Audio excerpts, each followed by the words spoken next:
Ini ang Digicast Negros 10, ang top 10 ng mga balita sa Negros Island Region. Ang amo ni gadulong sa inyo, kagyari ng atong mga top stories of the day. Today is June 30, 2025, Lunes nga adlaw. Mag-asawa nga senior citizens, patay sa sunog. Senior citizen, gintiro matapos masalan nga aswang sa isa ka ginaligar, adik. Mga pamilya nagbiya sa evacuation center sa Banwasang La Castillana. Bacolod City Mayor Greg Gasataya nagpa-drug test sa unang adlaw nga pagpungko bilang alkalde. Kag sa good vibes, solar-powered drinking water gin-turn over sa isa ka eskwelahan sa siyudad sang Victorias. Initanan sa Digicast Negros 10.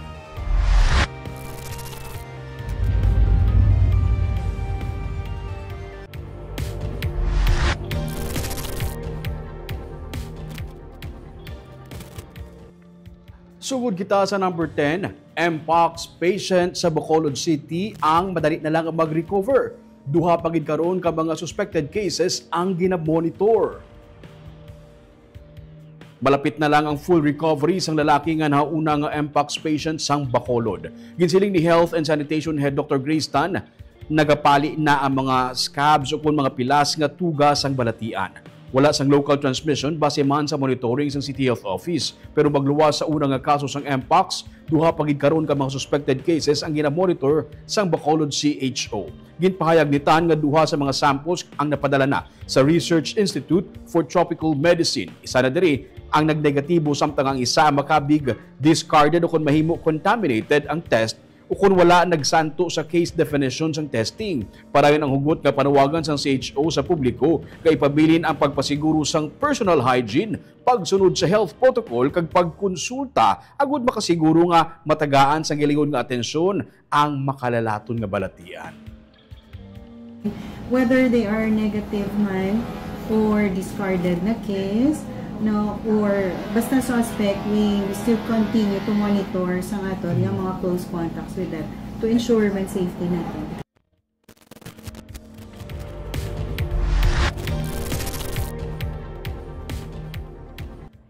Sa number 9, kando ni Mayor Ray Ruiz ang nagpahayag sa katapos ang media nga wala na sila karon sa minamonitor nga earth-moving activities sa palm oil plantation sa Banwasang Candoni.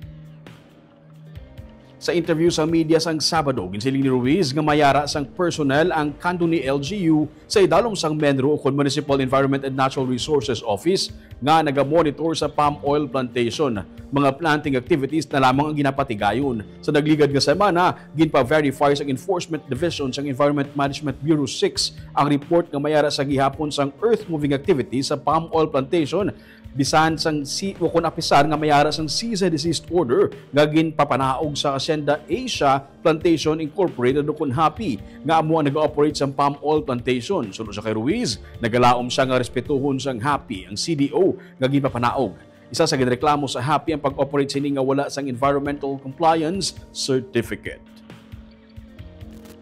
Actually, makita talaga sa Facebook. Sa Facebook, may mga sabladaan na lang ang mga pictures sa nila.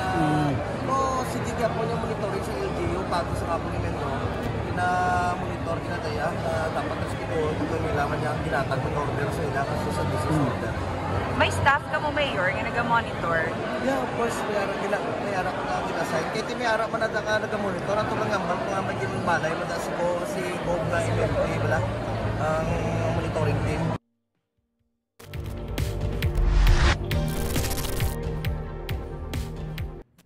Sa number 8 naman, isa ka Granada ang naglupok sa isa ka printing shop sa Kabangkalan City. Maswerte nga wala sa may nasamaran sa paglupok sa ginaligar Granada sa isa ka printing shop sa dalan J.Y. Perez, Barangay Talubangi sa Kabangkalan City, Domingo sang kaagahon. Base sa inisyal nga investigasyon, ginutod kaginguba ang kandado sa roll-up door sang printing shop. Nagkalabuka man ang glass ang baligyaan kag nagnilapta mga pagkabutang. Nakuha sa sulod kag sagwa sang shop ang naganilapta nga mga fragments sang hand grenade. Ginapatihan nga ini ang nagtugas ang kahalitan sa nasambit nga printing service kag ginapanagian sa isa ka 31 anyos ka businesswoman. Suno kay Police Lieutenant Colonel Roberto Injape Jr., hepe sang Kabangkalan Police, wala pa sila may matumod nga suspect sa insidente. Nakakuha man sila sang kopya sang CCTV video sa lugar apang pila sa mga footages ang hindi klaro. Iba na kopya sa CCTV guard pa, but pula ko na mo ng victim kung sino ang mga tao nga possible suspect. The personal ang attack siya eh.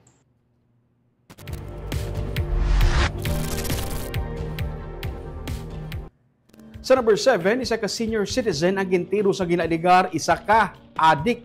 Matapos nga masalaan nga isa siya kuno kaaswang diri sa Bacolod City. Yara sa guwa sang iya nga puloy-an ng 62 anyos nga lalaki sa gintiro sang suspect kay yaman lang kaingod balay sa Abada Sky, Barangay Vista Alegre sa Bacolod City sang Sabado sang gabi. Sunod sa suspect ang gikilala kay Roberto Ramos, nasalaan niya nga aswang ang biktima nga si alias Rudy. Naigo sang bala si Rudy sa iyang dugan kag gidala sa ospital. Na-recover sa crime scene ang duha ka mga basiyos sang caliber 45 pistol.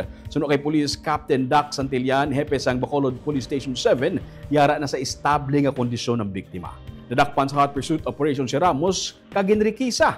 Nakuha sa iyang 4 ka mga sachet sang ginasuspetsyohan sa bunga nagabalor sang 81,600 pesos kag isa ka caliber 45 pistol nga may magazine kag isa ka bala. Gisiling ni Santillan nga si Ramos ang may kaso nga frustrated murder apang nakapiyansa siya. Suspect ang yara sa drugs watch list ng kapulisan kag ginaligar isa ka drug addict. Baga pangatubang ang suspect sa bag-o na naman nga kaso nga frustrated murder, paglapas sa Comprehensive Dangerous Drugs Act of 2002 kag Comprehensive Firearms and Ammunition Regulation Act. Pag-aaresto sa iya at pursuit, standard operating procedure gina-subject naman sa body search, na-recover sa iyang armas ng illegal drugs. Actually, may dati ni sa kaso man nga frustrated murder, so naka-bail lang ni siya, and arami na sa atin na watch list or monitoring list ini nga suspetsado sa illegal drugs.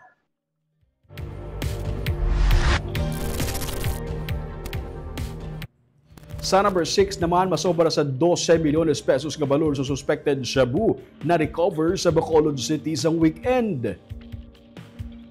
Nakakuha ang kapulisan sa syudad sa Bacolod sang 1.8 ka kilo sang ginasuspetsuhan shabu nga nagabalor sang 12.5 million pesos sa 5 tanan ka mga drug buy-bust operations sa weekend. Siyam ka mga persona ang gindakop, 3 sa ila pinagkabig nga high-value individual, samtang 6 naman ang street-level individuals. Ginpatigayon ang mga drug buy-bust operations ang katapos ang City Drug Enforcement Unit kag Police Station 2, 5, 6 kag 10.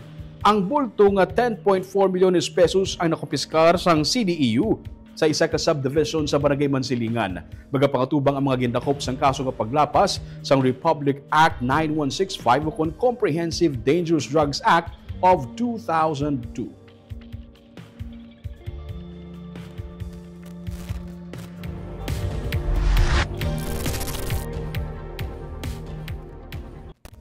Sa number 5, nagpanumpa na sang Sabado nga adlaw ang mga opisyalis ng probinsya sa pagpamuno ni Governor Eugenio C. Lacson kag Vice Governor Jose Benito Alonso.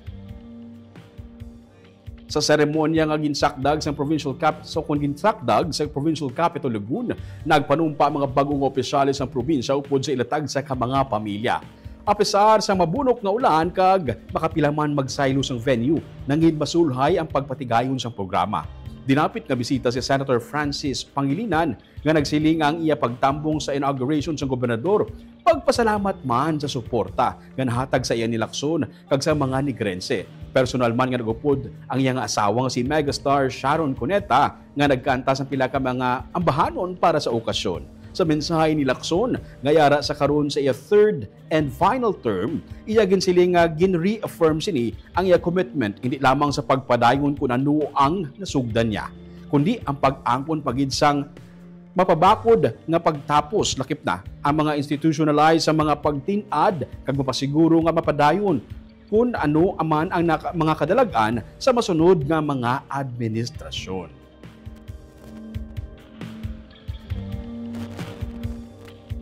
Today, we reaffirm our commitment not simply to continue what we have started, but to finish strong, to institutionalize progress, and to ensure that the gains we have collectively built will last beyond any administration. Ours was a time marked by challenges of historic proportion, a global pandemic, natural disasters, including the sporadic eruptions of Mount Canlaon for more than a year now, and changing economic landscapes, and yet, together, we persevered.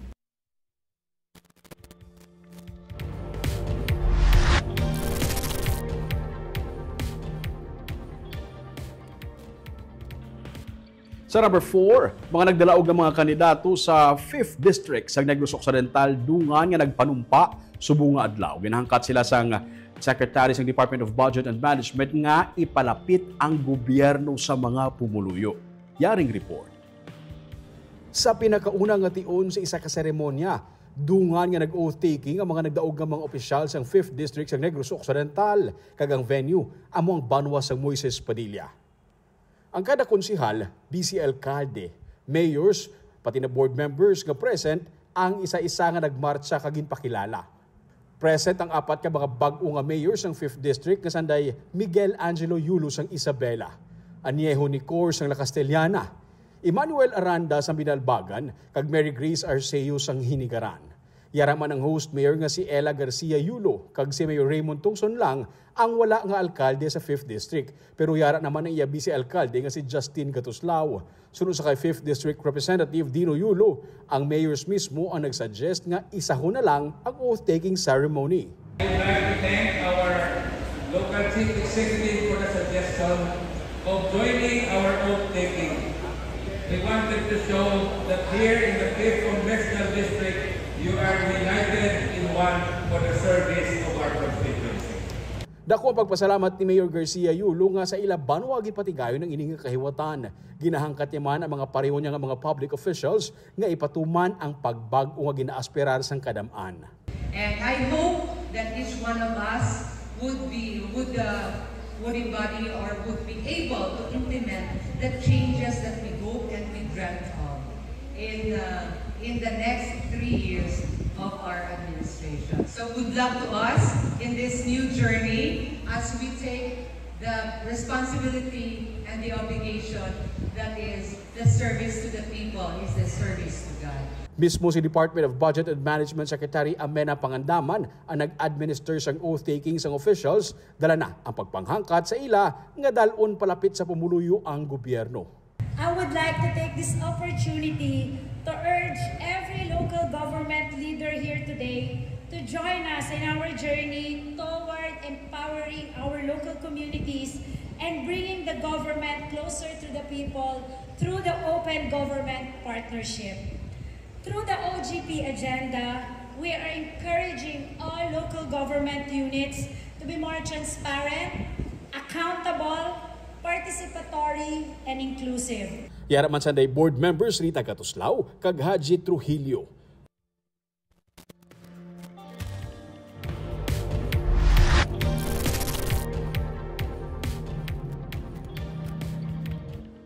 Sa number 3, Bacolod City Mayor Greg Gasataya ang formal na nga nagpungko bilang alkalde sang Bacolod subong nga adlaw sa first day nga pagpangalagad, nagpaidalom siya sa drug test. Ma-report si Nico Delfin. Antes po magpirma sang inyo appointment, tani upod nyo man ang resulta sang drug test nga negative pa mo. Kaya maupod ko sa inyo pakwa drug test.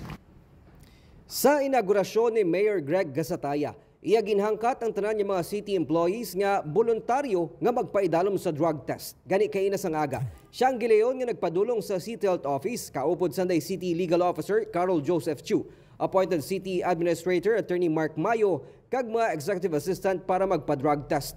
Negatibo ang resulta sa ilang drug test. We all know that this is a campaign of the government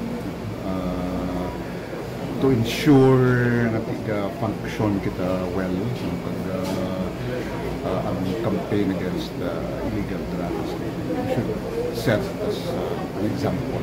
Though this is not mandatory, but as elected officials, we should set as an example. Pareho man nga nagpa-drug test Sunday Attorney Ruben Sabig nga mong gintalana sang alkalde nga magpamuno bilang Bacolod Traffic and Transportation Management Department Head kag anay bitaw head retired Police Colonel Levi Pange nga pamuno sang City Legal Office Enforcement Team. Siya nga pagpungko sa Bacolod City Government Center. Ginpatpat sang alkalde ang iyang mga prioridad sa first 100 days. Nalakip diri ang pagtukod sang Senior Citizen Center sa Bacolod City Government Center kag ang pagpasiguro nga wala sang ghost employee sa City Hall. Sa iya ikaduha nga gin-issue nga executive order, iya ginmanduan ang tanan nga mga city employees nga magbalik sa ila original nga office assignment. Budget.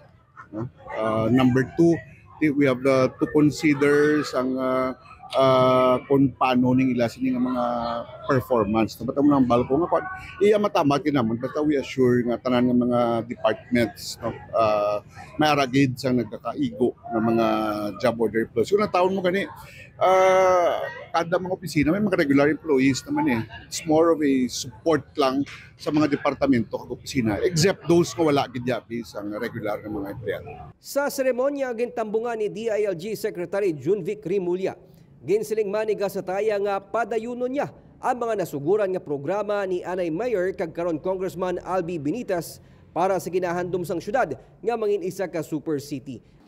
I assure you, Mayor, nga ang tanan mo nga ginbulig personally sa akon will not be put to waste, and I will do everything that I can to make Bacolod the city that you have been dreaming in and working of. Salamat gid, Congressman Albi Benitez. Gani iya man gintalana si Secretary to the Mayor Attorney Jose Martigo agud pangunahan ng pagpatuman sang Bacolod Comprehensive Health Program para mapabaskog pang programa sa ikayong lawas.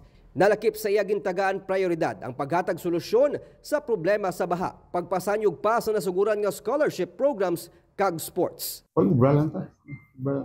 Kasi ubra ni. This is not a position, this is not about power, this is about work. Dungan sa inaugurasyon ng oath-taking ceremony, upod Sunday Congressman Benitez, Vice Mayor Claudio Pontevilla, kag mga city councilors. Firm resolve and a heart full of hope.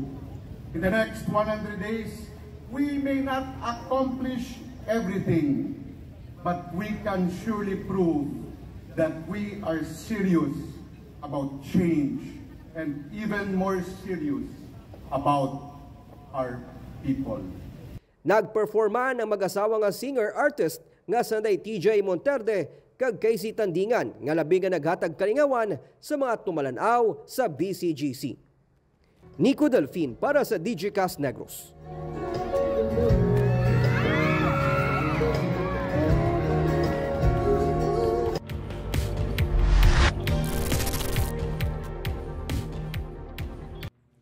Sa number 2, may 37 tanan ka mga pamilya gikan sa Barangay Kabagnaan sa Banwa sa Castellana ang nagbiya sa evacuation center kay nasang aga nga wala sang pahanugot sang Banwa.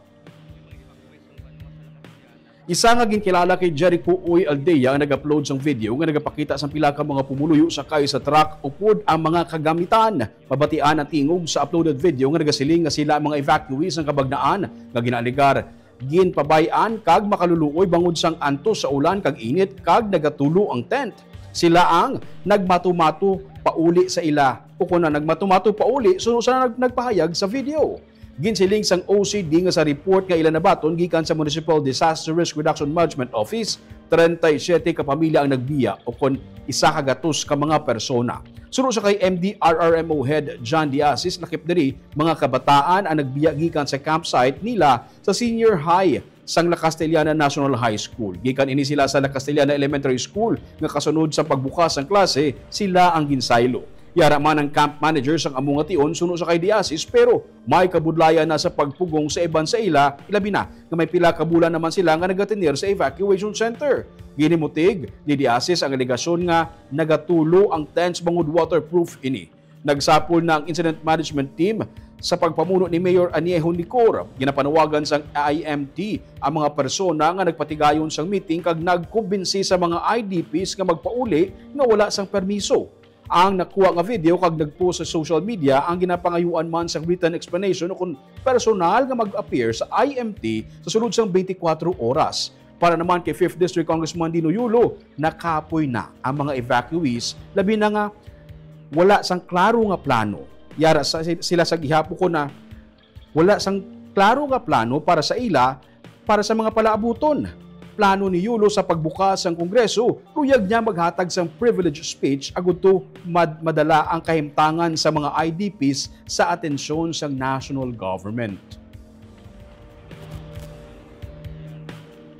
Hindi na lang tayo madaan for safety reason.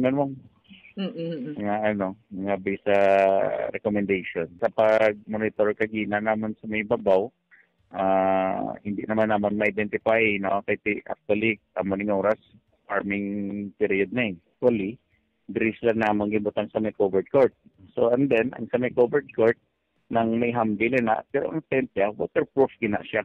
No, they are physically tired, mentally disturbed, psychologically distressed, and sexually deprived. Yet there is no clear plan on what's going to happen in the next 3 months, the next 6 months, or the next year. So assuming that the crisis will be for the next how many years? Yeah. Are we going to say that they will abandon their livelihood? We should be quite clear on what we want or what is our plan. Number 1, I don't think they will ever live in a tent city.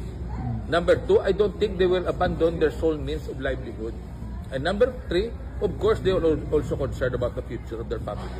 No, kung wala sila may nabaton nga klaro nga mensahe gikan pati da ko dalaman da, no, kay wala man kami kabalo kung ano ang plano kay ang obra sang polisiya ang OCD. Siguro mas mayo man nga magpasaway sila gamay para tamdon man ang ilang problema.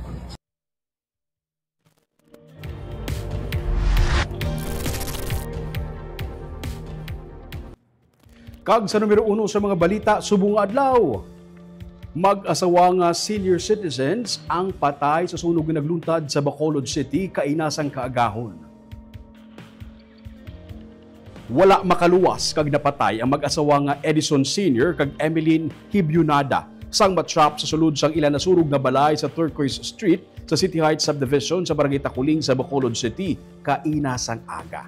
Nagwa sa pagpangusisa sa Bureau of Fire Protection nga nagtingwa pa si Emeline nga luwason ang yabana nga bedridden ugaling nakakandado ang ilang nga gate. Ang mag-asawa ang ginaupdan sang caretaker kag nagabulos-bulos man bantay ang ilang mga kabataan pati na mga apo. Pero natabuan nga wala sila sa may nakaupod kagabi kag natabo ang sunog. Ginpahayag ni City Fire Marshal Fire Superintendent Jenny May Masip nga kapin sa 3 million pesos ang halit nga natugas ang sunog. Hindi pa mapatod kung ano ang ginalinan sang kalayo kag kung diin ini nagsugod. Ang mga kaingod balay sa mag-asawa ang nagsiling nga antes pa man natabo ang sunog, nakamuno ang mag-asawa angot sa problema sa ilang air conditioning unit. Ini karon ang ginausisa sang BFP. 8 PM naghalin ang ilang bulig, no, and sa bilog nga gabi hasta natabo ang sunog, duwal lang gid ka senior citizen nato nga ara sa ila panibalay. Ilang balay, but sad to say ang design sang ilabing nga balay may mga grills na siya palibot, no, even ang aton nga mga bombero na budayan kita pag i-respondi una kay we have to conduct forcible entry pano abid nga makasulod kita sa balay yung mapatay nato ang kalayo.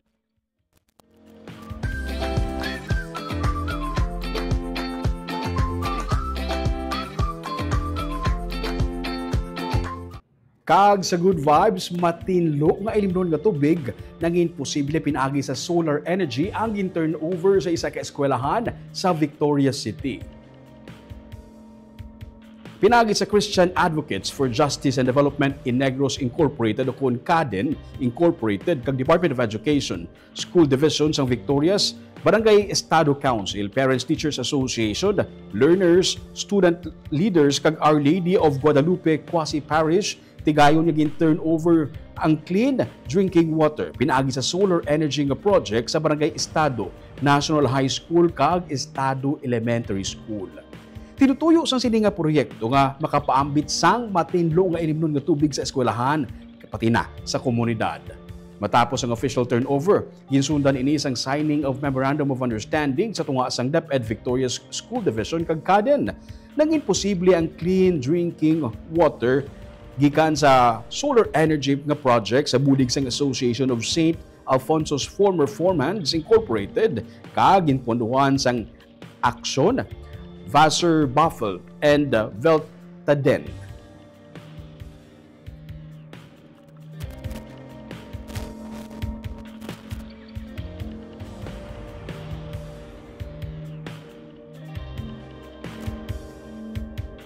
Shout out anay sa aton nga live viewers subong nga hapon no si Marico o na si Sir Nane Grande. Good afternoon Digicast Negros 10 watching live from SAG Integrated Farm Moises Padilla. Si Maricon Songkip Valladores, maayong hapon sa Ruming, kag maayong hapon Negros Island Region, watching from Fairview, Quezon City. Nelson Marvin Aurino Leonora, watching diri sa Dubai from Kawayan, Negros Occidental. Si RF Diamond, good afternoon Digicast Negros 10, staff to Mr. Nico Delfin, God bless you all. Maricon Gamboa Hayashi, good evening Digicast Negros. Si Lynn Superio Benalon, mainulanon nga hapon sa Ruming, watching from Barangay Bata sa Bacolod City. Kagabuhi atong top 10 ng mga balita sa Negros Island Region, subong nga adlaw. Tubtub sa buwas, ako si Romeo Subaldo, mayong hapon.